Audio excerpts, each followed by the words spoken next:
वाहिगुरु जी का खालसा वाहिगुरु जी की फतेह। दोस्तों, स्वागत है आप सबका। आज साहिब श्री गुरु ग्रंथ साहिब महाराज जी का पहला प्रकाश पर्व है। आए दिन औरतों के साथ छेड़छाड़, बलात्कार, लूटपाट की वारदातें बढ़ती जा रही हैं।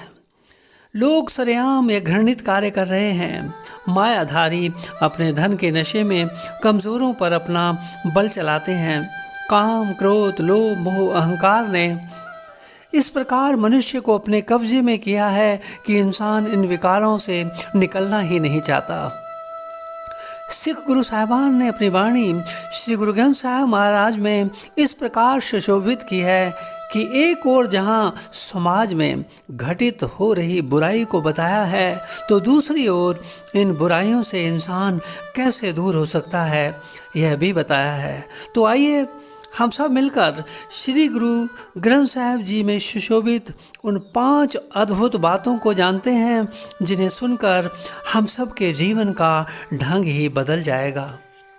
5वें गुरु श्री गुरु अर्जन देव जी ने संसार के अंधकार को दूर करने के लिए हमारे सामने श्री गुरु ग्रंथ साहिब जी के रूप में बड़ा सा थाल परोसा है।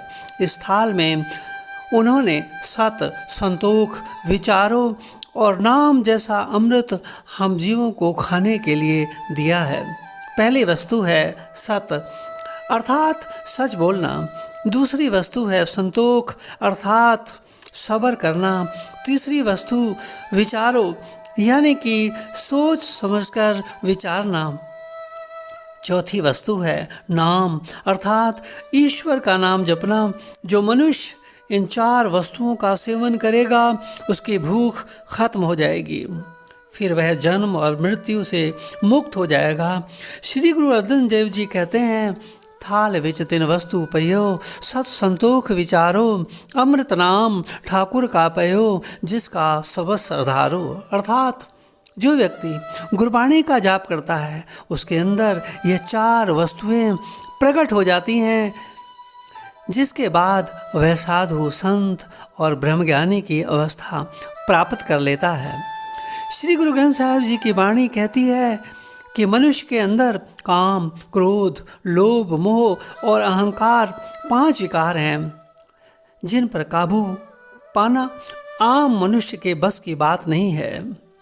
प्रत्येक व्यक्ति इन विकारों को जानता हुआ भी इनके अधीन रहता है और इन विकारों से वह खुद मुक्ति नहीं पा सकता।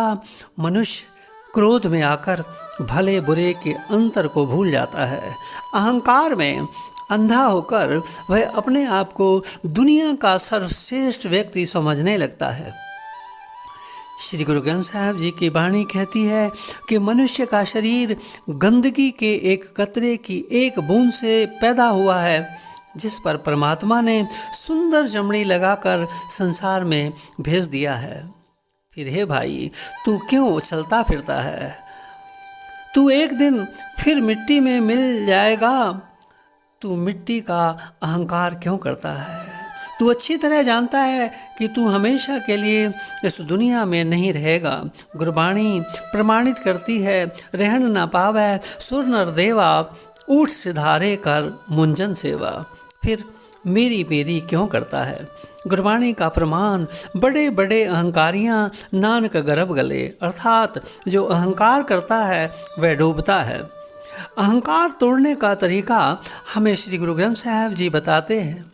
सुखी बसै मस्कीनियाँ आप निवार तले, अर्थात हे इंसान, तू दुनिया से अनेकों प्रकार के सुख प्राप्त करता है, पर तू निमाना होकर विनम्रता में क्यों नहीं रहता? सभी का आदर कर।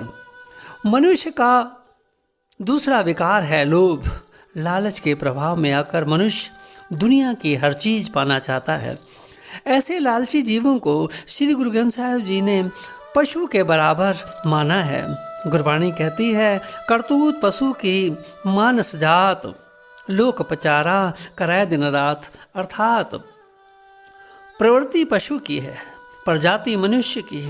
पशु का स्वभाव है कि जब वह अपना चारा खाता है तो दूसरे पशु को सींग मारकर उसका चारा भी खाना चाहता है, इसलिए उसका मालिक उसको जंजीरों से बांध कर रखता है।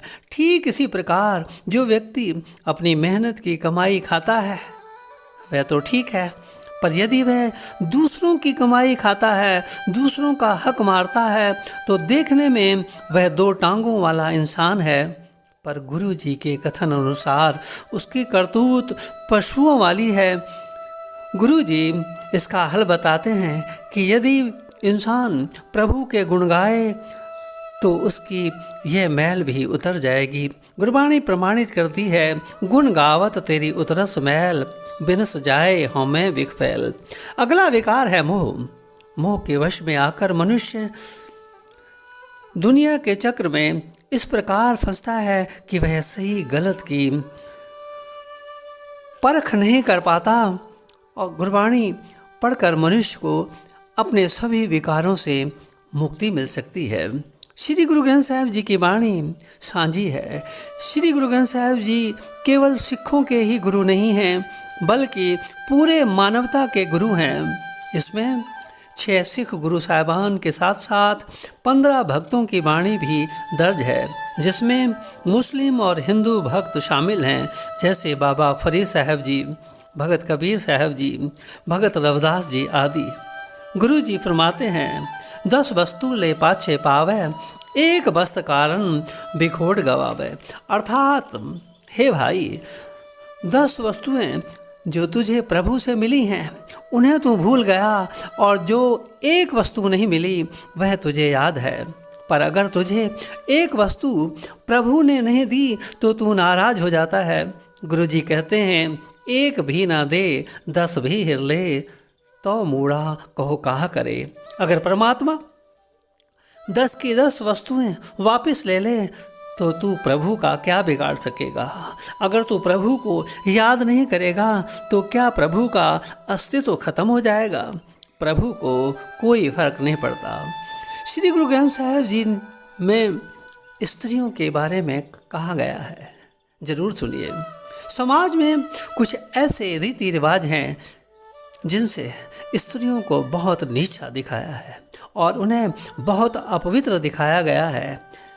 जैसे जब स्त्रियों को मासिक धर्म आता है तो कुछ लोग धार्मिक स्थान पर जाने से उन्हें रोकते हैं। उनका मानना है कि स्त्री उन दिनों में अपवित्र है। इस बारे में श्री गुरु ग्रंथ साहिब महाराज जी कहते हैं, जो रू श्रनावणी आवे बारो वार, अर्थात स्त्रियों को महावारी आना प्रकृति का नियम है जो हर महीने आता है। इससे स्त्रियों की अपवित्रता का कोई लेना देना नहीं है। गुरुजी कहते हैं, जूठे जूठा मुख वसै, नित नित होए खुआर।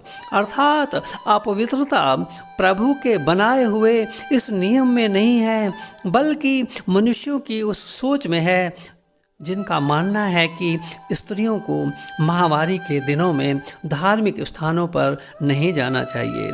ऐसे अज्ञानियों को समझाते हुए श्री गुरु नानक देव जी कहते हैं, सूचे एह ना आखिए बहन जे पिंडा धोए।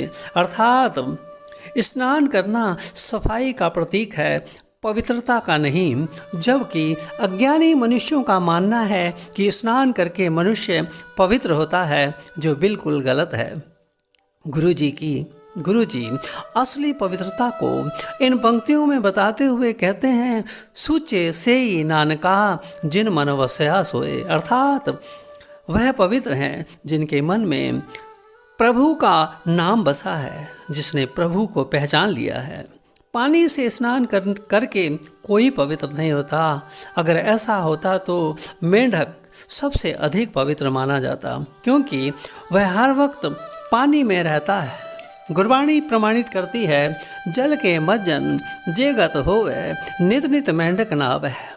इसे स्पष्ट है कि स्त्री के मन में प्रभु का नाम बसा रहता है, वह हर पल पवित्र है। जिस स्त्री के मन में प्रभु का नाम बसा है वह हर पल पवित्र है।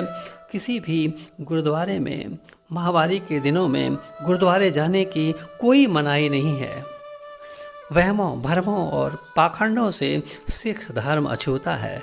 श्री गुरु ग्रंथ साहब जी का पाठ करके पता चलता है कि श्री गुरु ग्रंथ साहब जी ने साधु संत का बड़ा सत्कार किया है। साधु संतों ईश्वर के बराबर माना गया है। यथा गुरेश्वर गुरु गोरख ब्रह्मा गुरु पार्वती माई, गुरु ही ईश्वर है, गुरु ही गोरख है, गुरु ही ब्रह्मा है, गुरु ही पार्वती माई है।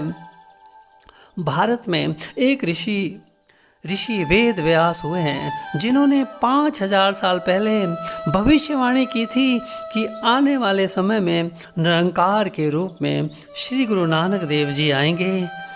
यह कुल 10 गुरु होंगे और 11वां गुरु मौनी होगा, यानी जो मुख से कुछ नहीं बोलेगा, अर्थात श्री गुरु ग्रंथ साहब महाराज जी की ओर इशारा था। श्री गुरु ग्रंथ साहब जी सिखों के एक महान आदि श्री गुरु ग्रंथ हैं जिसे गुरु ने लिखा है। इस प्रकार गुरु ग्रंथ साहब महाराज जी का पहला प्रकाश 1 सितंबर 1604 में 5वें श्री गुरु अर्जन देव जी ने हरमंदर साहब अमृतसर में किया था। उस समय गुरु जी ने बयान किया कि इस संसार में भवसागर से पार उतारने के लिए श्री गुरु ग्रंथ साहब जी बहुत बड़े जहाज हैं। गुरु ग्रंथ जी मान्यो प्रगट गुरां की दे, जो प्रभु को बिलबोच है खोज शब्द में ले। गुरु ग्रंथ साहब महाराज जी के पहले प्रकाश की बहुत बहुत लख लख बधाई। वाहिगुरु जी का खालसा, वाहिगुरु जी की फतेह।